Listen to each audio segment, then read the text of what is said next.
Now, the federal minimum wage is still $7.25 an hour. It's been that way since July 24th, 2009. To keep up with inflation, the $7.25 people were making in July 2009 would need to be more like $10.70 today. All right, let's break down the minimum wage across all 50 states, plus Washington, D.C., starting from the lowest to the highest.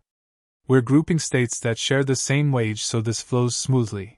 And along the way we'll talk about each state's economy, the kinds of jobs people work, and a few extra details people usually want to know. Let's get started.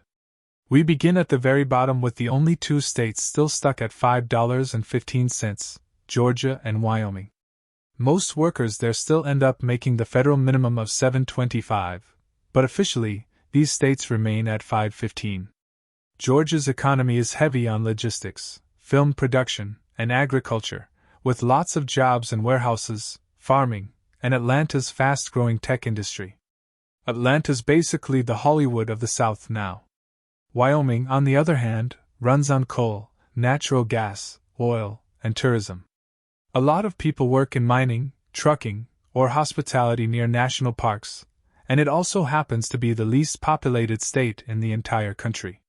Now we move into the biggest group of states, all of them at $7.25 an hour.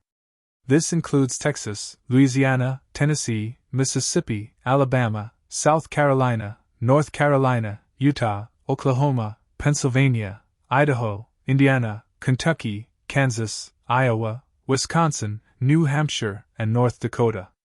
Even though they share the same wage, each state has its own economic personality.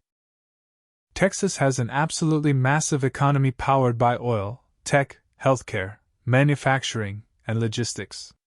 People there work in everything from nursing to software to energy.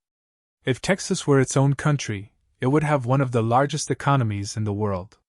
Louisiana leans into energy, shipping, tourism, and fishing, and during Mardi Gras, hospitality jobs spike like crazy. Tennessee's all about healthcare, logistics, and the music industry. Nashville alone is a global creative hub, and the state ships more whiskey than anywhere else in America. Mississippi relies on agriculture, manufacturing, and trucking, and it's the #1 catfish producer in the country. Alabama thrives on aerospace, auto manufacturing, and steel, and Huntsville is literally called Rocket City.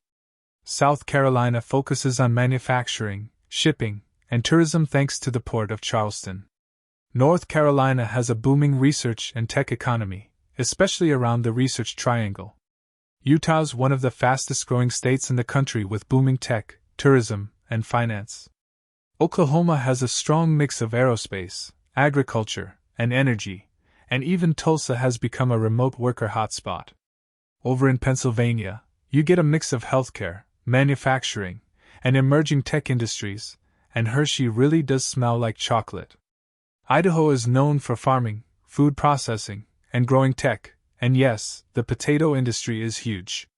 Indiana works heavily in auto manufacturing, steel, and pharmaceuticals. Kentucky has bourbon, logistics, and manufacturing. 95% of the world's bourbon comes from there. Kansas centers its economy on farming and aviation. Wichita is the air capital of the world. Iowa is huge on agriculture, insurance, and food processing, producing more corn than most countries. Wisconsin depends on dairy, manufacturing, and healthcare, and they make more than 600 kinds of cheese. New Hampshire still uses $7.25 but has no sales tax or income tax, and its economy is built on manufacturing, healthcare, and tourism. And finally, North Dakota focuses on energy and farming and has one of the lowest unemployment rates in the entire country. Next up is West Virginia at $8.75. Its economy is built around energy, manufacturing, and healthcare, and more than 70% of the entire state is covered in forest. Now we climb into the $10 range. Montana pays $10.30 and has an economy driven by tourism, mining, and agriculture. It literally has more cattle than people. Michigan sits at $10.33 with an economy still fueled by automakers, plus tech and healthcare. Detroit is home to the big 3 car manufacturers. Ohio sits slightly higher at 1045, with strong manufacturing, healthcare, and logistics sectors, and fun fact, more astronauts come from Ohio than any other state.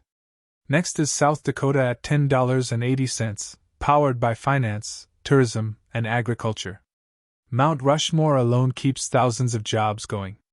Arkansas sits at $11 an hour, heavily influenced by Walmart headquarters, which drives retail and logistics across the entire state. Alaska bumps up to $11.73 with an economy built on oil, fishing, and tourism, and residents even receive yearly payments from the Alaska Permanent Fund. Then we reach the $12 group. Nebraska, Virginia, Nevada, and New Mexico all sit at 12 even. Nebraska runs on agriculture, insurance, and transportation, and yes, there are more cows than people.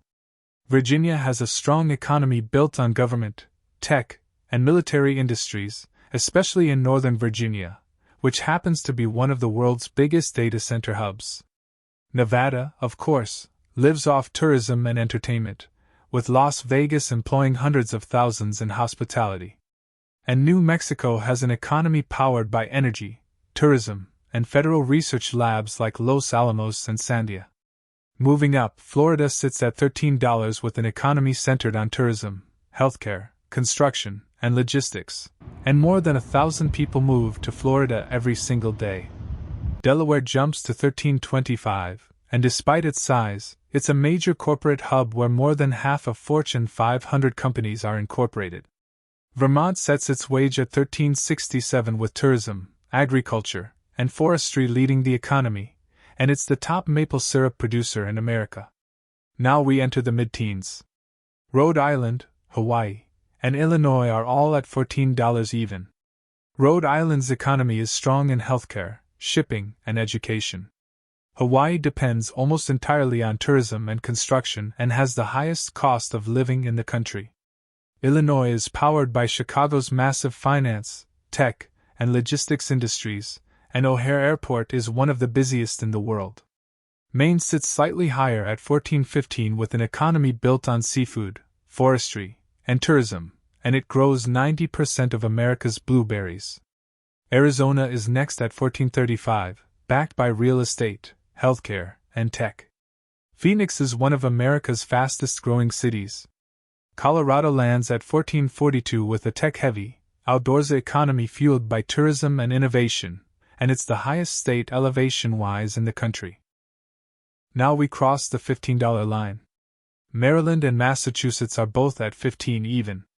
Maryland thrives on biotech, government, and healthcare and consistently has the highest median household income in the U.S. Massachusetts is home to world-class universities, biotech labs, and a booming healthcare sector, with Boston being a global leader in biotech.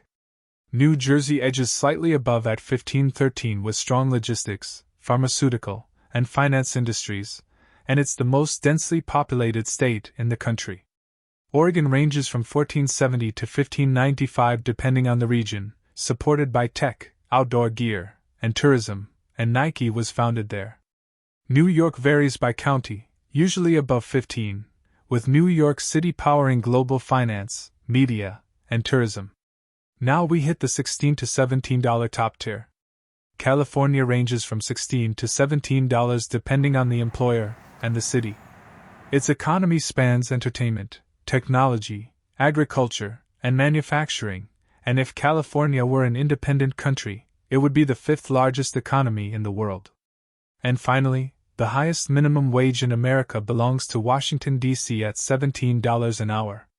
Government, law, nonprofits, and hospitality drive the district's economy, and D.C. actually has more jobs than residents because so many people commute in every single day. And that's the full breakdown of minimum wages across all 50 states and Washington, D.C., grouped by pay level and explained with the key industries, job markets, and fun facts people actually want to know.